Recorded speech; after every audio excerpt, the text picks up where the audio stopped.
Question.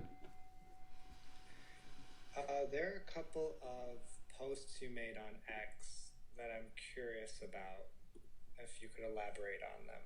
Okay. Happy to. Yeah, this first one was from Chuang Tzu. Hmm. Um, I can recite it here. Beings inevitably affirm something, so they inevitably approve something. No one does not affirm, so no one does not approve. For this reason, we may bring up the horizontal and the vertical, the ugly and the beautiful, the enormous, the suspicious, the deceitful, and the strange, and the way comprehends all as one. When there is division, there is definition, but whatever is defined also disintegrates. Whenever there is no definition or disintegration, all things again are resolved into unity.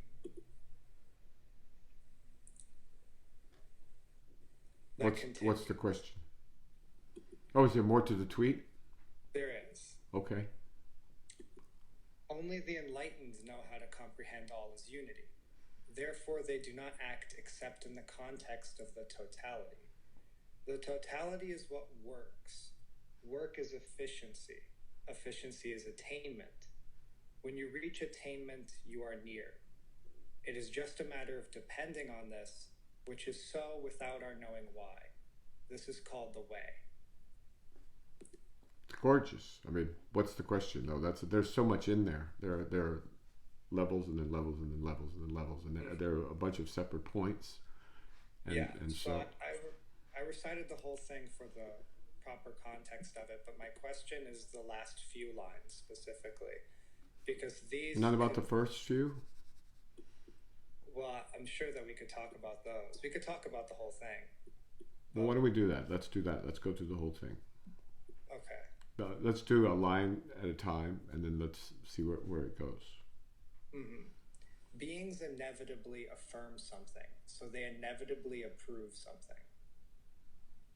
Okay. No one does not affirm, so no one does not approve. Correct. So there are certain things in this world that we agree on by consensus. We agree that there's really such a thing as a nation. We agree that there's such a thing as, I don't know, categories of animals, let's say. All right, and that we could differentiate species by this or that, let's say, speaking, about using taxonomy as an example. Those are all just arbitrary, right? Yeah. So by just being in this world, we've agreed to certain things. The relationship between the genders, for example, or the lack thereof. Okay,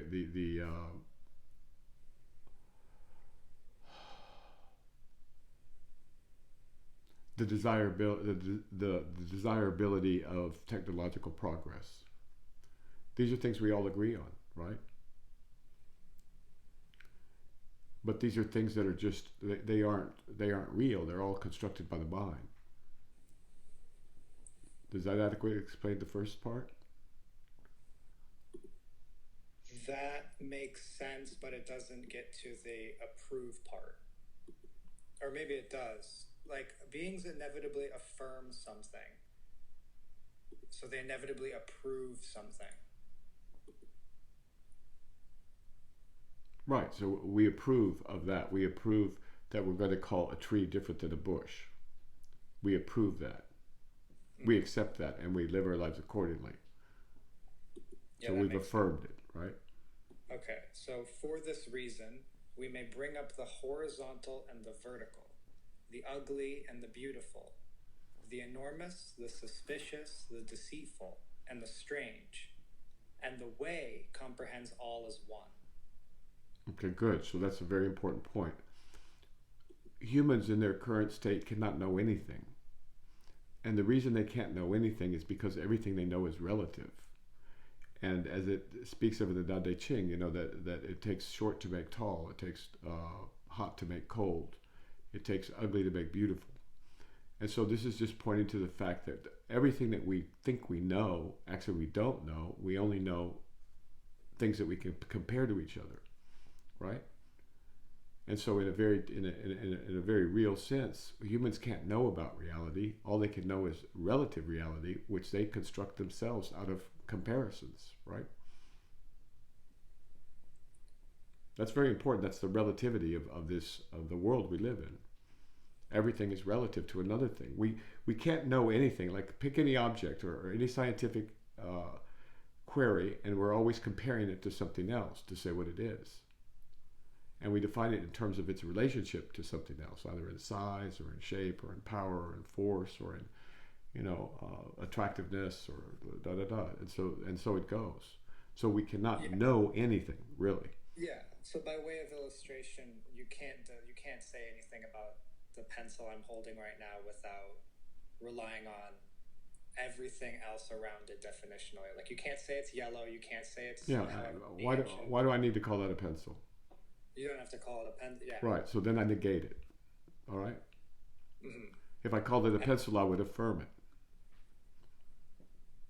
Mm-hmm. But the last clause is the way comprehends all as one. Yeah, I mean, that's pretty clear, right? Yeah. See, also the other thing is the universe, right, can fit right here in the palm of my hand, right? Right here, the whole thing. And they talk about this, and it's important, to be able to, what was it I was reading about? The frog swallowed the moon. And then and something about a jade rabbit in the eastern sky is resting among the clouds.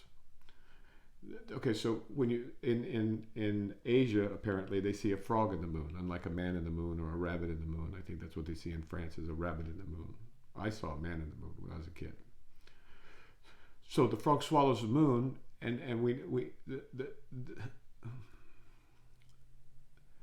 the moon is just a shaft of light, right? To us, really. It has nothing to do with the moon, but even if its size is totally relative. And the universe, its size is totally relative. And we assume it's big and that an atom's small because that's how we're comparing them to each other. But there's another way to look at it where none of those things matter. I mean, it doesn't, in reality, it doesn't matter. Right? There's no size in reality. It's just like there's no time. There's no space, right? So what are we doing? Just comparing everything like this? It's like comparing, having a, I don't want to use let's say a stick measuring contest, in dreamland. Well, what difference does it make?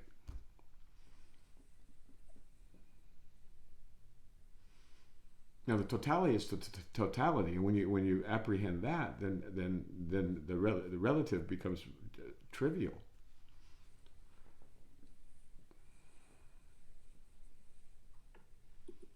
The way comprehends all as one. Because it is one. It certainly doesn't feel like one to many people. Right, well you have to wake up, and then you see that. I mean, don't just have to wake up, then you have to apply yourself, and then there's stages, right? And phases and stages and periodicities and all kinds of marvelous and miraculous things. But gradually your understanding deepens, and then you know that this must be true. I mean, space and time are relative. That's a direct perception. I mean, or don't exist. That's a direct perception. That's been known since for 3,000, 4,000 years at least. And yet we act like it's a big modern discovery of modern physics. But we got lost in our models of reality instead of investigating reality itself, which we can never do using our minds, our logical, rational minds, because it's way beyond that. Plus, we're part of it. We are it. We're part of it too. And so in any sense, in an ecological sense, you see what something does to the whole system, not just to one thing, right? It's like when let's say let's take a region of Australia and they decide to wipe out the rabbits because there's too many rabbits, right? Mm-hmm. And now there's going to be too many insects because or too many of some plant or something like that because there aren't enough rabbits to. And now the coyotes or the dog, the hyenas or whatever they have down there, now they start eating little kids, for example, or the kids like the rabbits. I mean, it's a whole thing. It's a totality, and I'm using trivial examples, but the whole thing is one thing, and I promise you, it fits right here, on the end of a pencil. That's a jarring formulation or thing to say. I think to almost everybody, most people. Okay, I'm sorry, and it's not it's not commonly spoken of because I guess it is jarring to people. But surely we could argue. We know that space must be relative, right? And time must be relative. We have Einstein for that, correct? At least he did time, right? And space. Yeah. All right. So he couldn't quite sort it out, so he just called it space-time and left it for the rest to figure out. But we now know, and it's increasingly obvious, that both of these things are constructs of the human mind. And we could know this ourselves just by having a dream. Now we can get to dreams a bit. In a dream, you can create a world. You can create a sky. You can create an earth. You can create miles of distance. You can travel 5 miles. You can travel 500 miles. And you have all the space and time in the world in your dream. But your mind has constructed that world. Right? Well, how much space does a dream take? When you go to bed at night and you have a dream, how much space does it take to dream, 5 miles wide and 5 miles tall? How much space does that take? No space. All right. How much time does it take to walk 5 miles in a dream? A couple seconds, a few minutes or something. Maybe, or maybe it doesn't take any time at all. And so I'm not saying that the world is a dream like that. What I'm saying is that the mind is quite capable and it has created an illusory world. This world is Maya. That's it. That can't be too jarring. When people go around saying the world is Maya, the world is illusion, the world is, or Shakespeare, the world is a dream. What's the exact quote? Oh, the world is the stuff that dreams are made of, something like that. Yeah, it is. It is. So, it's jarring to modern people because they've been so enamored with the Western science, because of its, undeniably wonderful progress in technological things, but our understanding falls way, way, way short of what we need in order to even govern ourselves. So I hope I don't jar people too much, but that's, what can I say? The quote continues from Chuang Tzu. When there is division, there is definition. But whatever is defined also disintegrates. All right, let me use an example from my own experience. There is no right race in reality. That's completely something that's defined. And even common observation will show you there's no hard line between one race and another. And the whole thing is just ridiculous, right? Yeah. So that's defined.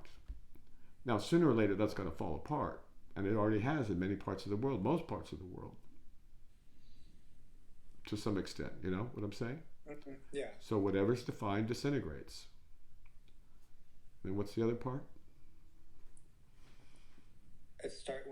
When there is division, there is definition. Yeah, we define. Okay, this is, Indian. This is black. This is white. This is Native American. This is Asian. Those are all definitions. And then those things that are defined disintegrate. Or this is Chinese and this is Mongolian. Yeah, you can do that for a century or two or three or whatever you want, but it doesn't make any sense. Continuing, whenever there is no definition or disintegration, all things again are resolved into unity. Right. So then if you never make that error of the mind, of dividing things into this and that, then you realize that this and that are the same thing. Using the very trivial example of race or whatever you want, you can see that, right? But in reality, this is part of it right here, all of it. The screen in front of me, my face in front of yours. It's all the same. You know, what kind of, it's just all one thing. It's not even a thing, but it's, you know, it's like all one dream, for example. So we've got our 5 miles that we're hiking in a dream. It takes no space in the mind. It takes very little time or no time in the mind. And now we're going to dream divisions between things. Okay, let's say we dream there's a division between, I don't know, yellow cabs and orange cabs. That's really, really vital. You know, and we make a whole set of laws about yellow cabs versus orange cabs. And then we wake up from the dream and we realize they're all the same thing. It was all the same stuff. You see? It was all the same stuff. Dream stuff. Dream stuff. So yeah. So it's not real. It's fabricated by the mind. Yeah. So somebody says like, okay, fine, I can get behind this unity thing. What's the? Well, we're not trying to win converts. We're not trying to convince anybody. It wouldn't be good for people in the first place. And secondly, you know, it doesn't. Nothing works that way. Nor would we want it to. Agreed.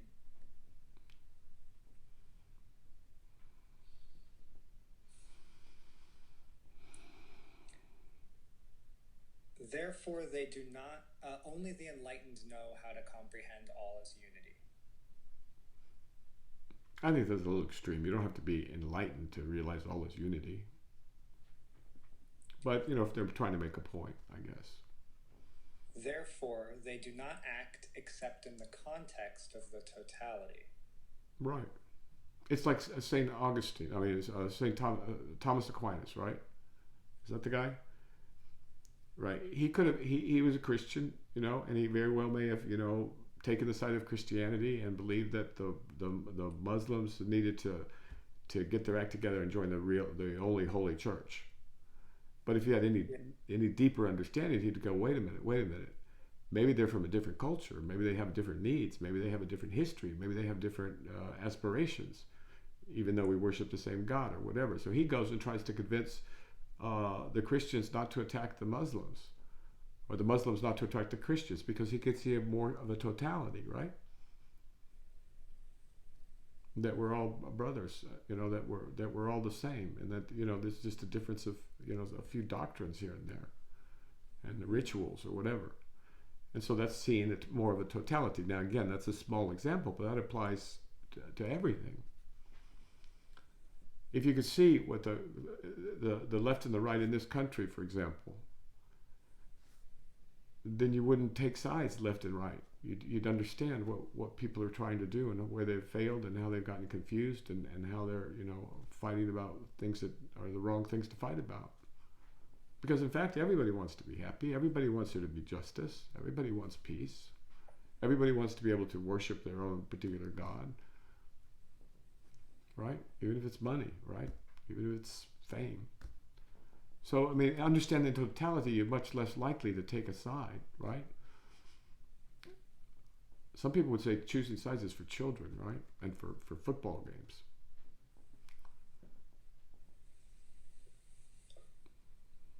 The totality is what works. Work is efficiency. Efficiency is attainment.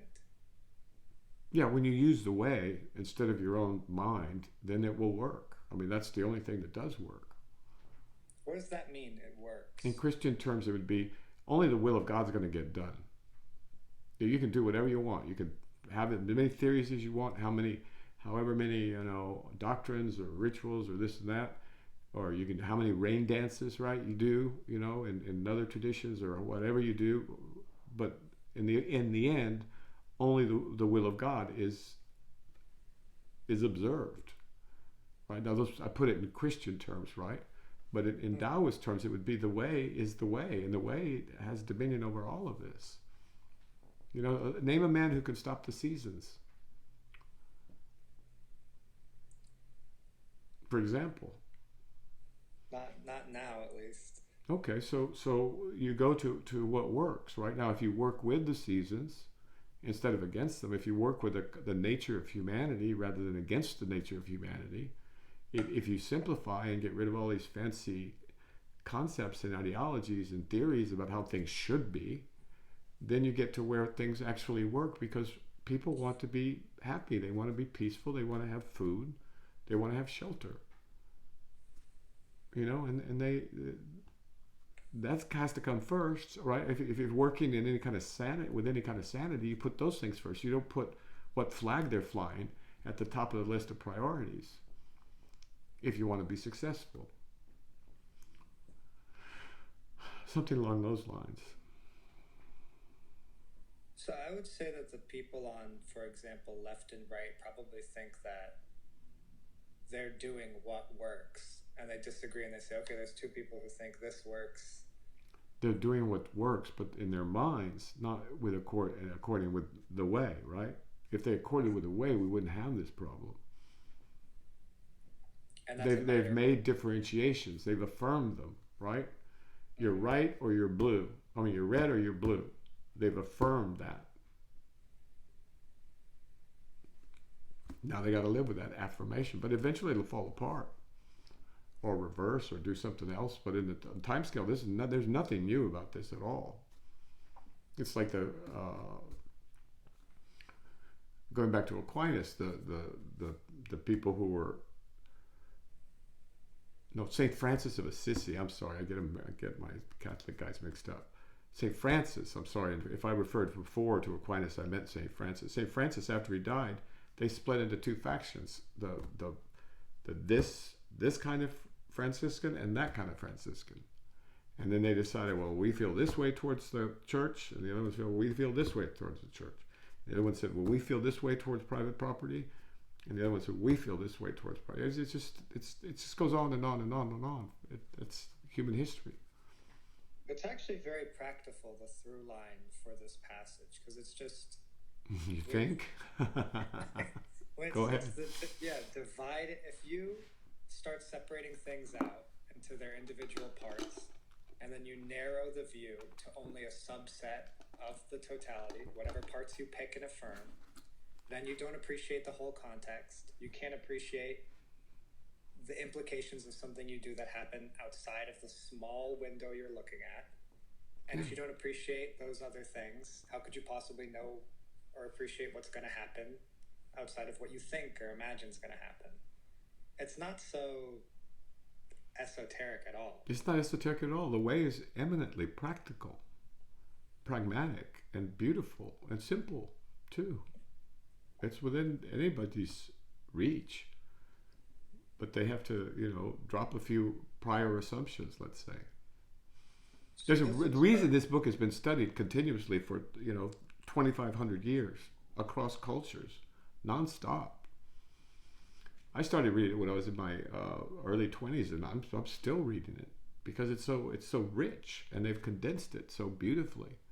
It's a true work of extraordinary art and deep understanding. People pay lip service to these ideas, though, and then imagine that people will say, "Oh, well, that's not our problem. That's not our problem." Yeah. Of course they do. That's what they've always done. But they have a different function in this world, I guess, in this dream of a world.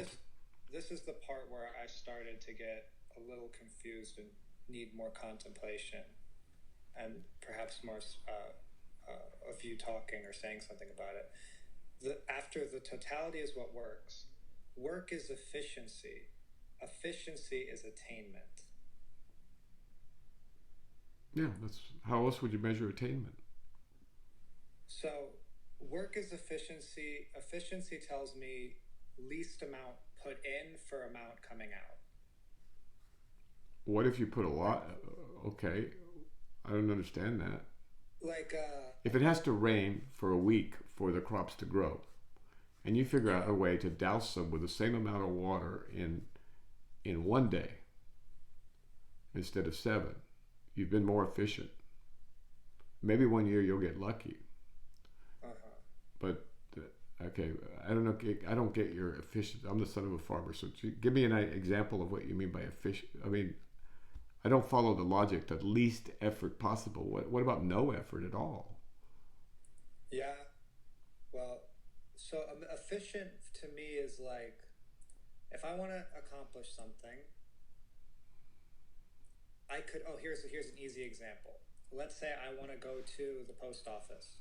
Well, people don't really go to the post office anymore. Let's say I want to go to the grocery store. Mm-hmm. I live across the street from it. My goal to get to the grocery store, efficiency would be straight there. I walk straight to it. There's a straight line path. Inefficient would be if I decided to take a hike and go around the corner and then take a circle and then get there.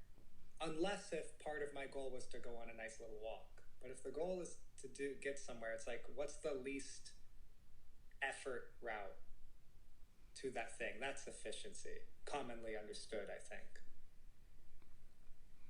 Okay. So work is efficiency. So, but you said this was your definition of efficiency and the way you look at things. Right.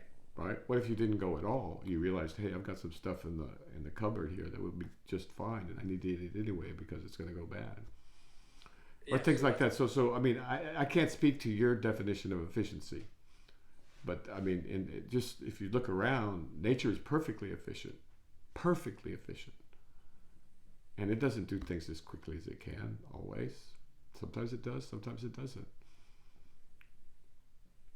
Describe that efficient thing, because then I think a lot of people would look at nature and say, that's not efficient. This isn't efficient. What aspect of nature?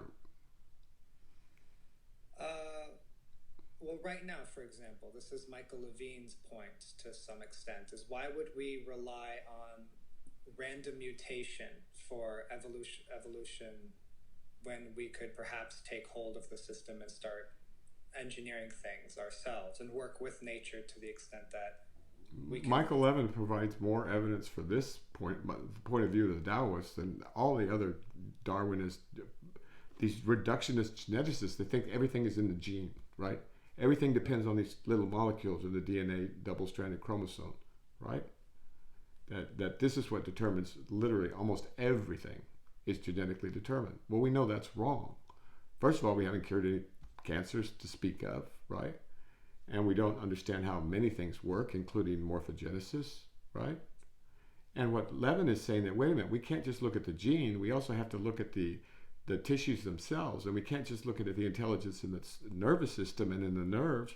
We have to look at the glial cells. We have to look at the tissues in the body. These things are intelligent too. They have their own ways of doing things.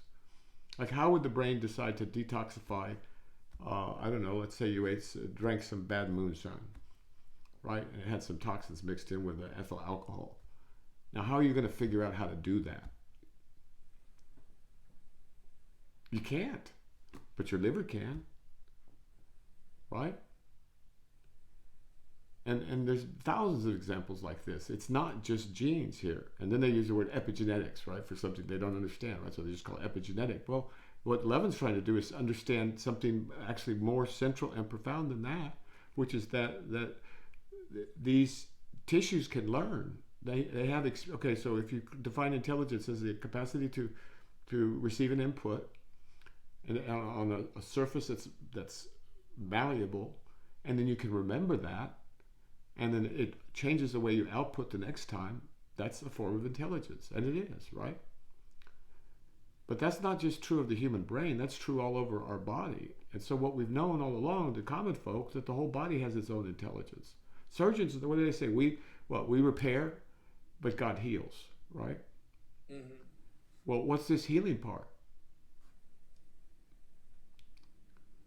That's the part they don't understand yet. But scientists are making good progress, you know, and beginning to be a little bit more humble about some of our assumptions that all thinking, all intelligence is in the brain. That's just nuts.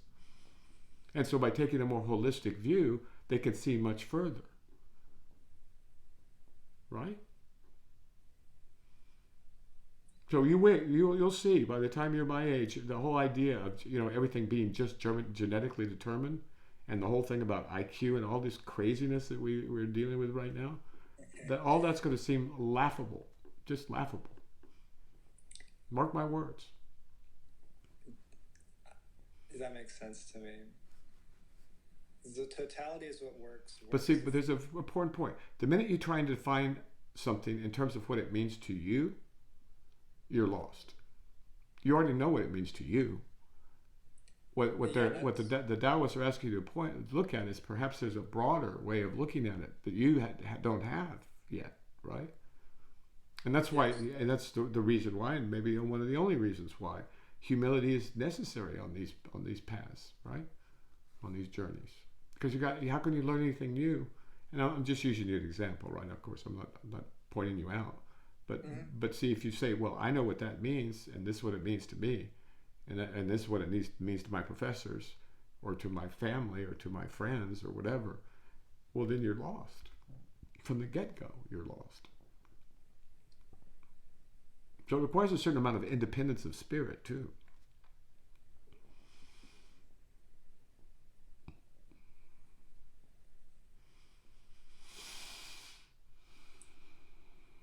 Work is efficiency, efficiency is attainment. When you reach attainment, you are near. You're near.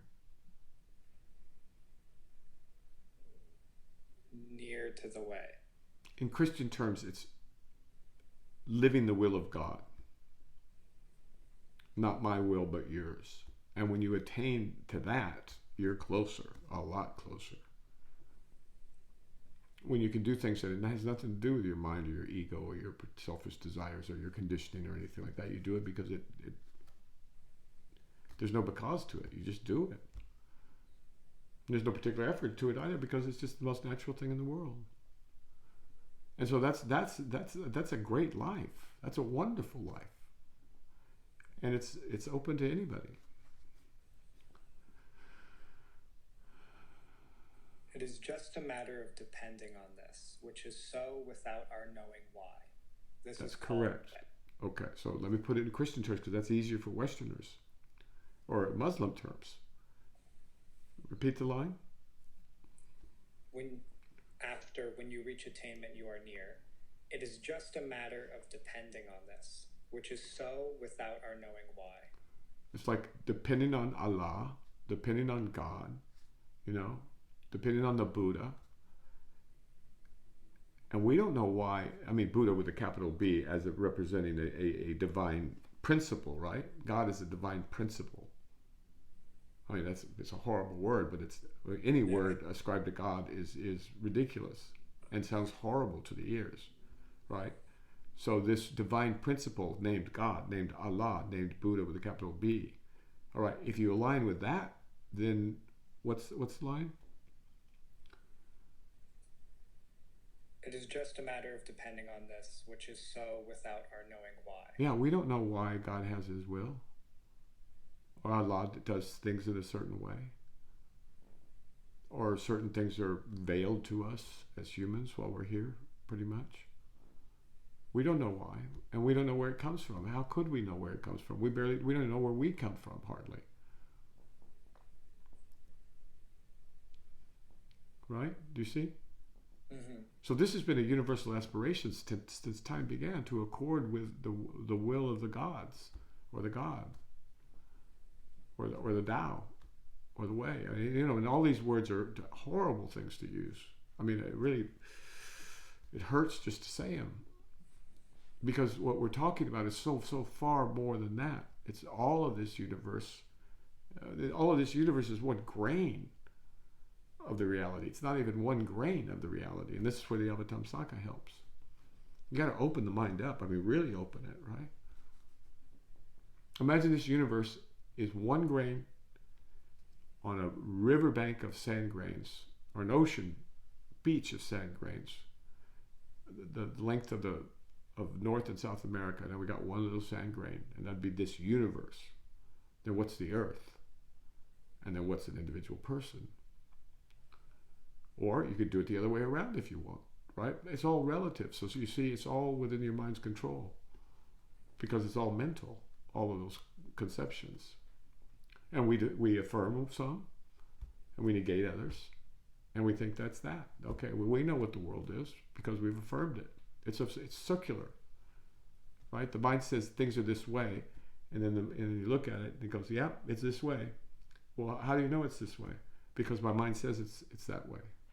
It's akin to that. It's really ridiculous. And the reality is beyond infinitely more.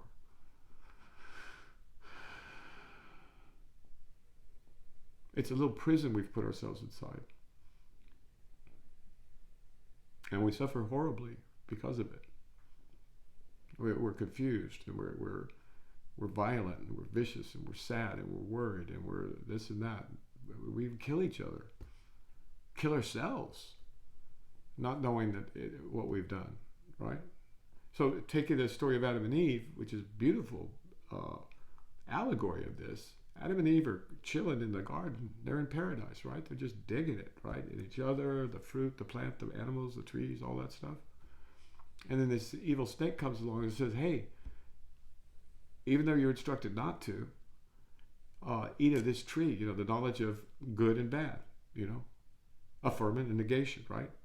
Or distinction, right? So we learn good and bad. And to prove the point, in the Bible it says they knew they were naked, right? And so now they've got these concepts, right? So they didn't get booted out of the garden. They walked out themselves by using their minds to create artificialities that they then begin to live in. The animals aren't ashamed of being naked. The animals don't think in terms of right and wrong, right? Yeah, I was just thinking about that, and you spoke about it on a recent video. That is so on the nose, the Genesis story. Well, yeah. That it's hard to, I guess it's not hard to understand. Just consult the Tao Te Ching or any of the Sufi corpus to know how this happens. But it's just shocking that the foundation of the Abrahamic religious corpus in Genesis, or at least as we've codified it, is so on the nose for this, and it's neglected. It's not just neglected, it's also distorted and hidden. And part of it is by the distortion and misuse of words, like logos. Try and find a definition for logos that's satisfactory. And I've been doing this all, my lifetime, and I still, what does it mean? I don't know. But that's okay. All right, so we're going to have to stop. Do you have any closing questions or anything like that? For this specific thing, no. All right. Well, good. I hope that, I don't know if that helped or hurt. I'm sorry. And if it's too jarring, I'm sorry for that too. But that's the reality. And just contemplate your own dreams. Forget all the fancy Dharma stuff. Just contemplate what dreaming is in your sleep. Going back to dreams, right? And before you get to interpretation, just look at the phenomenology of it. How is it possible to create a world in your head? According to most people, it's in their skull, right? So they imagine there's a little spot in their skull, I guess, that creates space and time, and other people, and events, and catastrophes, and jubilation, and tragedy. So just contemplate that fact, and that'll take you a long, long way into understanding what's meant by saying this world is dreamlike. Or the scientists, what's his name, Hoffman, saying, look, the most we're going to get is like the dashboard, the screen with the icons on it. All right. Well, that's because and good for Hoffman. That's a great step. But all this stuff has already been studied. It's already known, and it can be verified very easily. But we've got this crazy idea in our heads that because something's good for one thing, tech, measurement, predictions of certain things, that it must be good for everything. And that's how we end up in the mess we're in. Because other things just require some introspection and reflection. Okay? So, apologies. I hope I didn't hurt anybody's feelings. But yeah, Genesis is no slouch, okay? All right. Oh, wait till you get to the next tree. Oh, you think I'm bad? Get to the tree of life and read what it says about that. And let's stop with that, because go look that one up and say, whoa, wait a minute. Did they tell me everything when I was growing up? Okay. All right. We'll see you later. Take care.